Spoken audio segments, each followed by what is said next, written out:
ఈ వ్లాగ్ వచ్చేసి వారణాసి వ్లాగ్ అనమాట.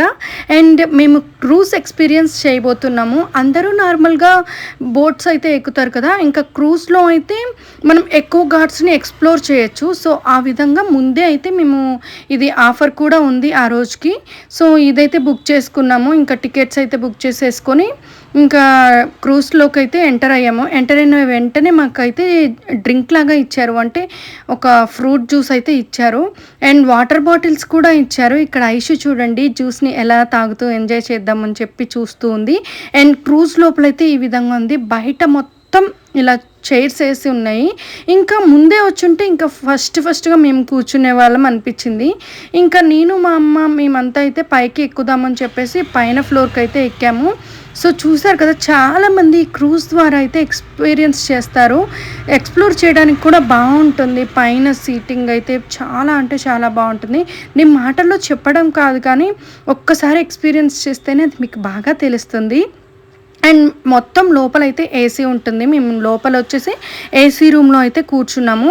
బయట అయితే నార్మల్గా కూడా కూర్చోవచ్చు. సో ఏసీని ఇంకా ఏసీ అలవాటు ఉండి ఇంకా ఏసీ కోసమే వెళ్దాము, బయట గాలి వద్దు వేడిగా ఉంటుంది అనేవాళ్ళు ఇలా లోపల కూర్చొని వీడియోస్ అయితే షూట్ చేసుకోవచ్చు. ఇక్కడ మనకు వచ్చేసి నార్మల్ బోట్స్లో అయితే మనకి చాలా కొంచెం మినిమల్గా చూపిస్తారు ఘాట్స్ అనేవి. ఇక్కడ వచ్చేసి మనకి టోటల్ 84 ఘాట్స్ అయితే మనకి చూపించడం అయితే జరుగుతుంది. అండ్ దీంతో పాటు ముందుగానే స్టార్ట్ అవుతుంది కాబట్టి ఆ ఘాట్స్ అన్ని చూపిస్తూ ఇంకా మనకి గంగా హారతి టైంకి అయితే ఆ క్రూజ్ అనేది అక్కడ ఆపేస్తారు. చాలా అద్భుతంగా ఉంటుంది. అది కూడా మేము ఎక్స్పీరియన్స్ చేస్తాము. ఎంత బాగుందంటే క్రూజ్ ఎక్స్పీరియన్స్ మనం లైవ్లో చూస్తూ ఉంటే అసలు ప్రతి ఒక్క ఘాట్ కూడా చాలా బాగుంటుంది. చాలామంది అయితే నడుచుకుంటూ వెళ్ళి ఒక్కొక్క ఘాట్ని అయితే ఎక్స్ప్లోర్ చేస్తారు. బట్ పిల్లలతో వెళ్ళిన వాళ్ళైతే అలా నడుచుకుంటూ వెళ్ళి ఘాట్స్ని ఎక్స్ప్లోర్ చేయడం చాలా కష్టం. కాబట్టి చాలామంది ఇలా బోట్స్లోనో లేకపోతే క్రూజ్లోనో వెళ్తూ ఉంటారు. సో మేము ఫస్ట్ టైం ఎక్స్పీరియన్స్ని ఫేస్ చేస్తున్నాము. చాలా అంటే చాలా బాగుంది. యాక్చువల్లీ నాకు వాటర్ అంటే చాలా భయం. ఇలా వాటర్లో వెళ్ళేవి ఏవన్నా కూడా భయంగానే ఉంటుంది. నేను మా అమ్మతో మా తమ్ముడు వాళ్ళతో చెప్పాను, అమ్మో నేను రాను, నేను రూమ్లోనే ఉంటాను, మీ వరకు వెళ్ళిరండి అని. లేదు, ఒకసారి ఎక్స్పీరియన్స్ చేస్తేనే తెలుస్తుంది, భయం అనేది కూడా పోతుంది అంటే.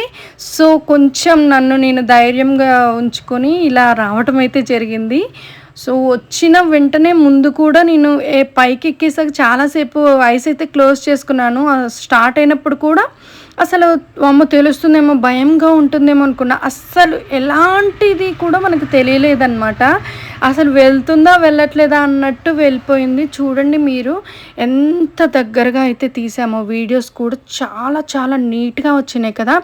ఎంత బాగుందో. మీరు కూడా తప్పకుండా వారణాసి వెళ్ళిన వాళ్ళు ఇలా క్రూజ్ ఎక్స్పీరియన్స్ అయితే ఖచ్చితంగా చేయండి. నేను ఎందుకు చెప్తున్నాను అనేది మీకే అర్థమవుతుంది. ఒక్కసారి వెళ్ళొచ్చాక కామెంట్ అయితే చేయండి. అండ్ ముందుగా అయితే మంచి మంచి వ్లాగ్స్ అయితే వస్తాయి. ఇవి ఎప్పుడూ పెట్టాల్సిన వ్లాగ్స్ ఇప్పుడైతే లేట్గా వచ్చాయి. ఇంకా క్రూజ్లో మనకి టీ అండ్ స్నాక్స్ కూడా ఇస్తారు. ఈ విధంగా మనకు కావాల్సినవి ఇప్పుడు ఎన్ని మెంబర్స్ అయితే ఉన్నామో అన్ని మెంబర్స్కి అయితే ఇస్తారు. వెళ్ళిన ప్రతి ఒక్కరికి ఇక్కడ బిస్కెట్స్ అండ్ కాఫీ అయితే చాలా బాగుంది. అండ్ పిల్లల కోసం కూడా మిల్క్ అనేవి అడిగితే ఇచ్చేశారు. అండ్ డ్రింక్స్ ప్లస్ మనకి వాటర్ ఇలా ఇవన్నీ అవైలబుల్గా ఉంటాయి. ప్లస్ మనకి ఎక్స్ట్రాగా ఏమన్నా కావాలి అనుకుంటే అమౌంట్ పే చేసి అయితే తీసుకోవచ్చు. బట్ వాళ్ళు ఇచ్చేవి మనకి సరిపోతాయి.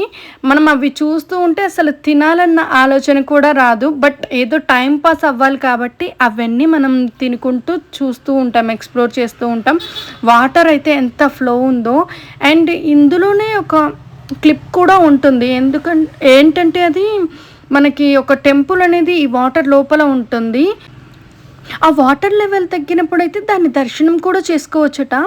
అది నేను విని ఆశ్చర్యపోయాను. అసలు అది లోపలికి ఎక్కడికో ఉంది చూడటానికి, కానీ చాలామంది కూడా వాటర్ తగ్గినప్పుడు దర్శనం చేసుకుంటారట. యాక్చువల్లీ మణికర్ణిక ఘాట్ ఇక్కడ ప్రతి ఒక్కళ్ళు అలా చూస్తూ ఉంటే ఆ మణికర్ణిక ఘాట్లో జరిగే సిచ్యువేషన్స్ అసలు ఏంటి లైఫ్ అనేది తెలిసిపోతుందన్నమాట. ఆ ఒక్క ఘాట్ని చూసిన వెంటనే ఏది శాశ్వతం కాదు, ఈరోజు ఇలా ఉన్నాము అంటే ఇదే శాశ్వతం, ఈ ఒక్క రోజుకు మనం ఇలా ఉన్నాము అంటే ఇది ఒక్కటే శాశ్వతం అనేది ఖచ్చితంగా నేను బిలీవ్ చేస్తాను. అంతలా అనిపిస్తుంది. ఒక్కసారి కాశీ వెళ్తే ఒక లైఫే మారిపోతుంది. ఆ అట్మాస్ఫియర్ అండ్ మనిషికి ఉన్న ఏదైనా గర్వం అవి కూడా పూర్తిగా పోతాయి అని అయితే నేను బిలీవ్ చేస్తాను. ఎందుకంటే ప్రతి ఒక్కరిలో ఉన్న గర్వం ఆ కాశీలో మణికర్ణిక ఘాట్‌ని చూసినప్పుడు పూర్తిగా తుడిచిపెట్టుకుపోతుందని నమ్ముతున్నాను. ఎలా ఉంది క్రూజ్ ఎక్స్‌పీరియన్స్ అనేది కామెంట్ చేయండి.